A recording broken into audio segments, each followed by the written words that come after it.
शांति। आज 21 जून 2025 की बाबा की साकार मुरली है। मुरली के महावाक्य हैं, मीठे बच्चे, तुम्हें स्मृति आई कि हमने 84 जन्मों का चक्र पूरा किया। अब जाते हैं अपने घर शांति धाम। घर जाने में बाकी थोड़ा समय है। प्रश्न है, जिन बच्चों को घर चलने की स्मृति रहती है उनकी निशानी क्या होगी? उत्तर है, वह इस पुरानी दुनिया को देखते हुए भी नहीं देखेंगे। उन्हें बेहद का वैराग्य होगा। धंधे दोरी में रहते भी हल्के रहेंगे। इधर उधर झरमुई झगमुई की बातों में अपना समय बर्बाद नहीं करेंगे। अपने को इस दुनिया में मेहमान समझेंगे। ओम शांति। सिर्फ तुम संगम युगी ब्राह्मण बच्चे ही जानते हो कि हम थोड़े समय के लिए इस पुरानी दुनिया में मेहमान हैं। तुम्हारा सच्चा घर है शांति धाम। उनको ही मनुष्य बहुत याद करते हैं, मन को शांति मिले।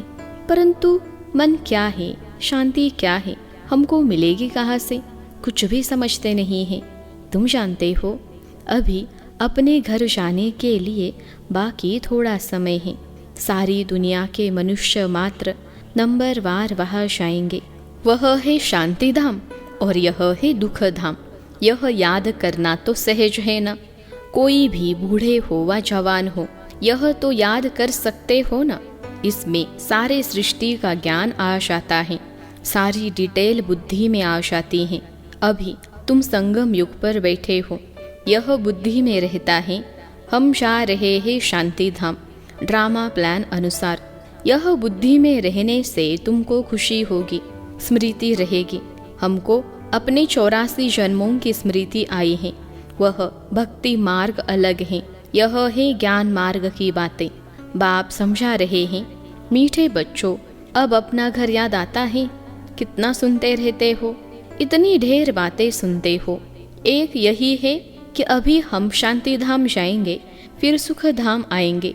बाप आया ही है पावन दुनिया में ले जाने के लिए। सुख धाम में भी आत्माएं सुख और शांति में रहती हैं। शांति धाम में सिर्फ शांति है। यहाँ तो बहुत हंगामा है ना। यहाँ मधुबन से तुम जाएंगे अपने घर में तो बुद्धि झरमुई झगमुई अपने धंधे आदि तरफ चली जाएगी। यहाँ तो वह झंझट नहीं रहती। तुम जानते हो, हम आत्माएं है ही शांति धाम की निवासी। यहाँ हम पारधारी बने हैं और कोई को यह पता नहीं कि हम पारधारी कैसे हैं। तुम बच्चों को ही बाप आकर पढ़ाते हैं। कोटों में कोई पढ़ते हैं, सब तो नहीं पढ़ेंगे। तुम अभी कितने समझदार बनते हो, पहले बेसमझ थे। अभी तो देखो लड़ाई झगड़ा आदि कितना है। इनको क्या कहेंगे? हम आपस में भाई भाई हैं, वो भूल गए हैं। भाई भाई कभी खून करते हैं क्या? हाँ, खून करते भी हैं तो सिर्फ मिल्कियत के लिए।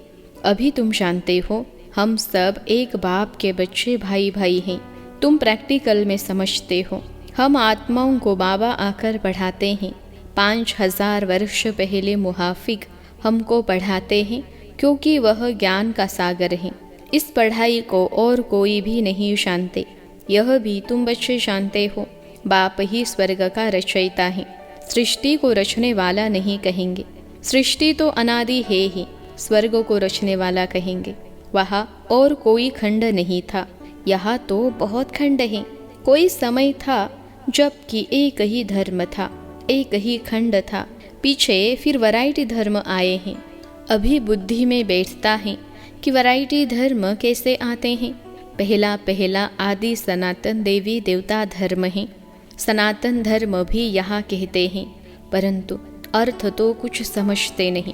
तुम सब आदि सनातन देवी देवता धर्म के हो, सिर्फ पतित बन गए हो। सतो प्रधान से सतो रजो तमो होते गए हो। तुम समझते हो, आदि सनातन देवी देवता धर्म के हैं। हम बहुत पवित्र थे, अभी पतित बने हैं। तुमने बाप से वर्षा लिया था पवित्र दुनिया के मालिक बनने का। समझते हो, हम पहले पहले पवित्र गृहस्थ धर्म के थे।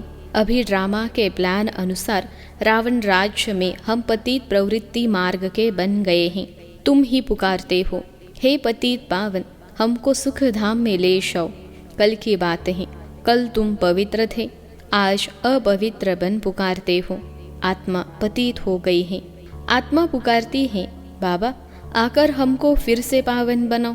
बाप कहते हैं, अभी यह अंतिम जन्म पवित्र बनो, फिर तुम 21 जन्मों के लिए बहुत सुखी हो जाएंगे। बाबा तो बहुत अच्छी बातें सुनाते हैं, बुरी चीज़ छुड़ाते हैं। तुम देवता थे ना, अब फिर बनना है, पवित्र बनो। कितना सहज है, कमाई बहुत भारी है। तुम बच्चों की बुद्धि में है। शु बाबा आया है, हर 5000 वर्ष बाद आते हैं।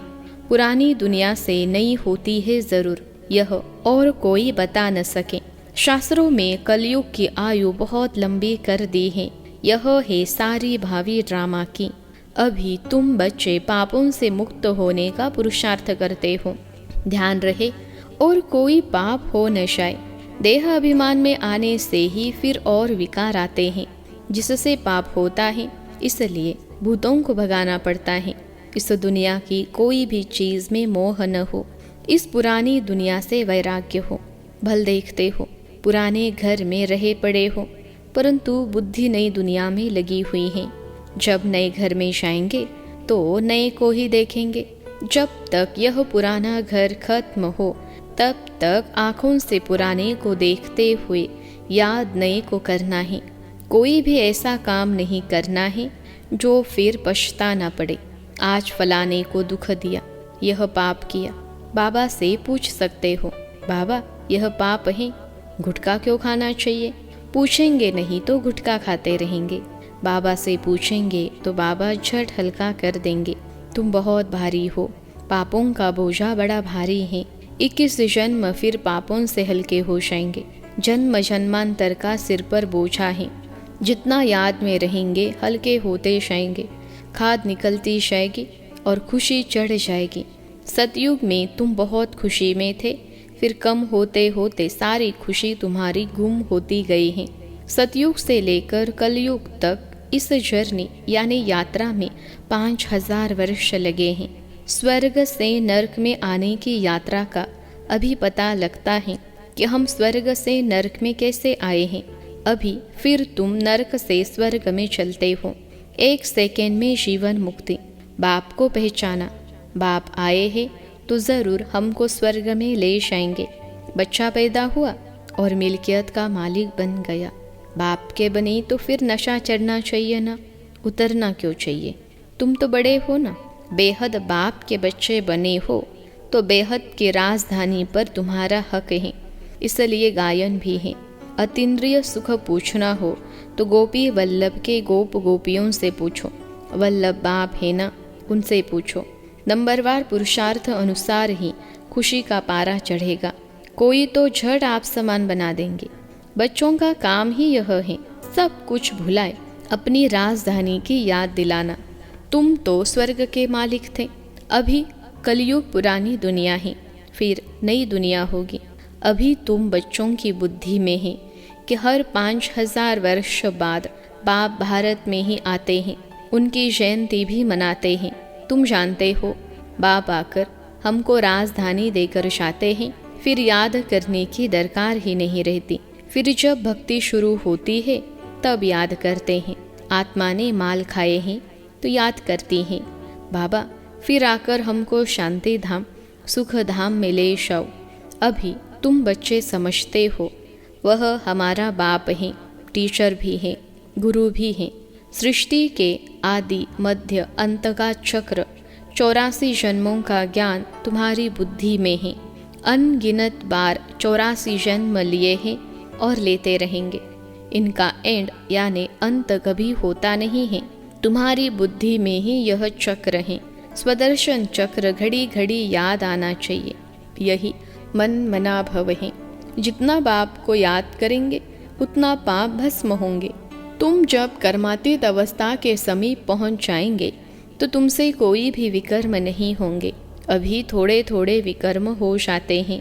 संपूर्ण कर्मातीत अवस्था अभी थोड़े ही बनी है। यह बाबा भी तुम्हारे साथ स्टूडेंट हैं। पढ़ाने वाला है शु बाबा। भल इनमें प्रवेश करते हैं। यह भी स्टूडेंट हैं। यह है नई नई बातें। अब सिर्फ तुम बाप को और सृष्टि चक्र को याद करो।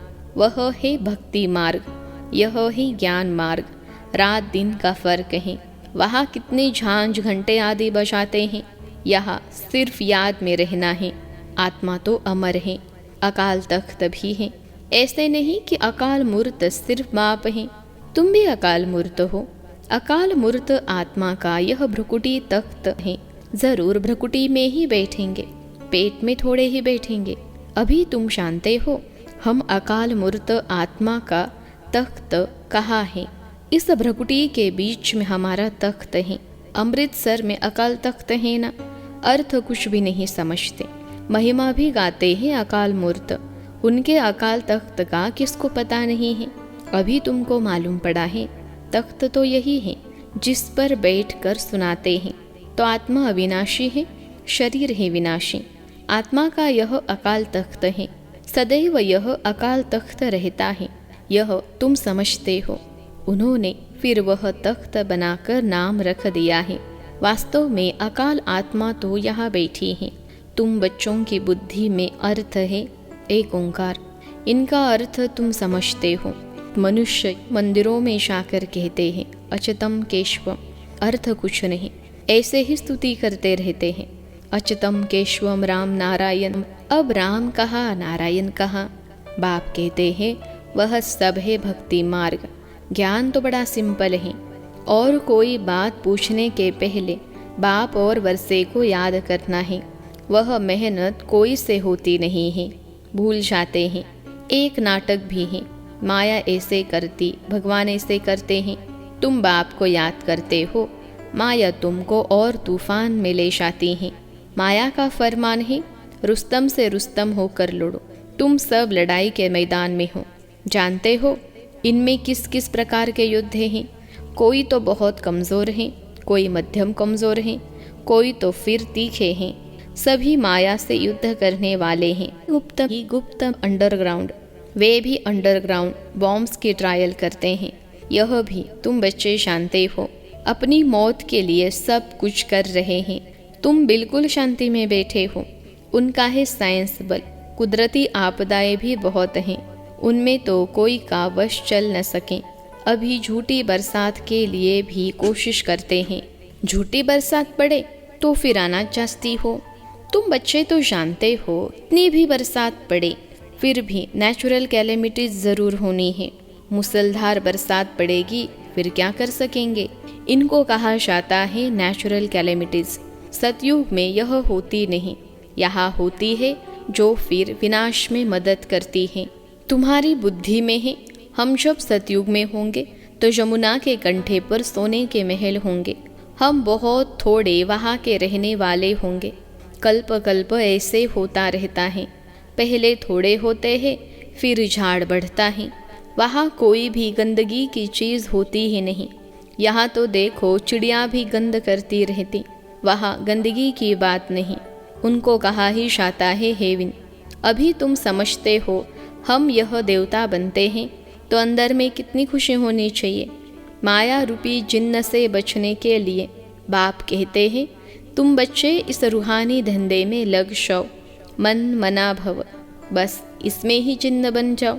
जिन्न का मिसाल देते हैं ना, कहा काम दो तो बाबा भी काम देते हैं, नहीं तो माया खा जाएगी। बाप का पूरा मददगार बनना है। अकेला बाप तो नहीं करेगा, बाप तो राज्य भी नहीं करता है। तुम सर्विस करते हो, राज्य भी तुम्हारे लिए ही है।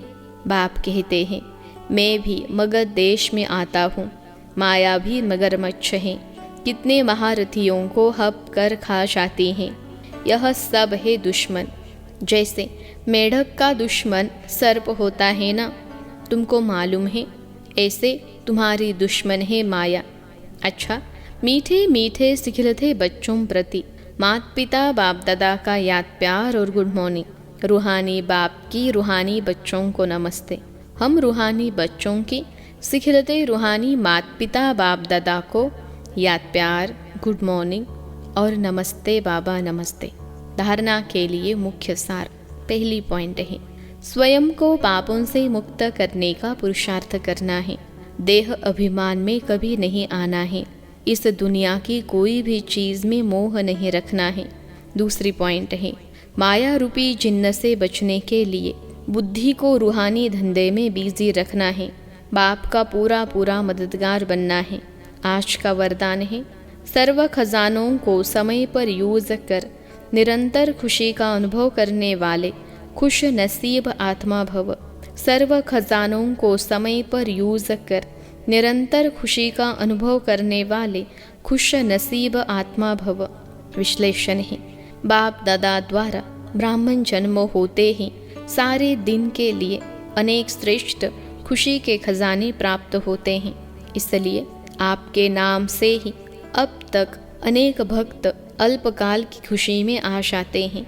आपके जड़ चित्रों को देखकर खुशी में नाचने लगते हैं। ऐसे आप सब खुश नसीब हो। बहुत खजाने मिले हैं, लेकिन सिर्फ समय पर यूज़ करो। चाबी को सदा सामने रखो, अर्थात सदा स्मृति में रखो और स्मृति को स्वरूप में लाओ, तो निरंतर खुशी का अनुभव होता रहेगा। आज का स्लोगन है, बाप के श्रेष्ठ आशाओं का दीपक जगाने वाले ही कुल दीपक हैं। बाप के श्रेष्ठ आशाओं का दीपक जगाने वाले ही कुल दीपक हैं। अव्यक्त इशारे, आत्मिक स्थिति में रहने का अभ्यास करो, अंतर्मुखी बनो। आत्मिक स्थिति में रहे बाहर मुक्ता को छोड़ दो तो मेहनत से छूट जाएंगे और अनुभवों के सागर में समा जाएंगे। एक दो अनुभव नहीं, अथाह है। एक दो अनुभव करके अनुभव के तालाब में नहीं नहाओ। सागर के बच्चे अनुभवों के सागर में समा जाओ। अच्छा, ओम शांति।